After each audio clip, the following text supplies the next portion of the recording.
So I woke up 20 minutes ago. I slept in my makeup. I don't have a background thing, so I'm in my curtain. That's why it's like smashing up against my hair. I just had a funny story in the way my memory or lack of memory is. I wanted to go ahead and get it out of the way before I forgot. I saw someone tweeted about cell phone games or something, and I wasn't sure what they meant by cell phone games. Automatically, my brain associated the word cell phone games with when I was in grade school, and I want to say it was when I was in the 3rd or 4th grade, about my son's age, because it was when I first started getting the phone books. Our schools would send home phone books. I don't know if they still do that because they haven't done that at the school my kids go to right now, but when I was little, we would always get phone books sent home of all of the staff's phone numbers and the parents' phone numbers and the student, well, obviously the parents of the students, so it's also the students' numbers. This would have been late 90s, like 1998. I had a house phone, so what I would do was when nobody was around me, which was a lot, I can remember being at the kitchen counter, or I'd be at my friend's house.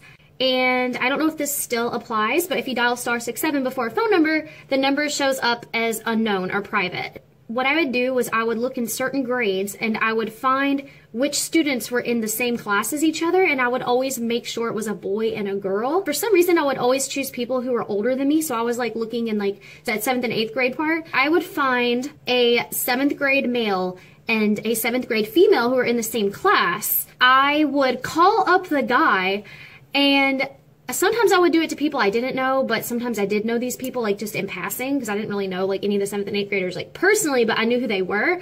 I was really good at like impersonating voices and whatnot, so I would call up, I would be like, "Hi, is John there?" or whatever. And you know, this is at a time when people didn't have cell phones. So when I'd call these numbers, you know, 9 times out of 10, considering that this is usually around nighttime I was doing it, the kid was home. The mom or dad, whoever answered the phone, or the kid, would be like, "Yeah." And then I would be like, "Okay, well, this is Becky." And they'd be like, "Becky who?" And so I'd look and see what the name of the last name of the girl, and I would say that last name. So I'd be like, "Chambers, I don't know, Becky Chambers." And they'd be like, "Hi." And sometimes it'd be really odd because the guy would respond like, "Why are you calling? Like, I thought you hated me," or something like that. Either way, I would always pretend like I had a crush on them. So I'd be like, "I just wanted to tell you that I really like you in that way." And I'd usually end up hanging up not long after that. And I did this a lot. Looking back, wow, that was some serious, I don't even know if I should call it trolling. In hindsight, what if the guy really did like the girl? What if it screwed with his emotions? And then what if the girl was a lesbian or something? I don't know. Wow, I did that a lot. I don't know what I was thinking. Please tell me that other people did this, because I haven't met anybody else who did this, and it makes me feel, I don't know, but I have a decent audience, so I'm hoping that someone else has done this or something like it. Considering that I was 9 or 10 years old and doing this, I can't really see it as evil because my intentions were not evil, but I don't know.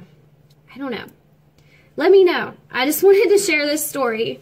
All right, bye.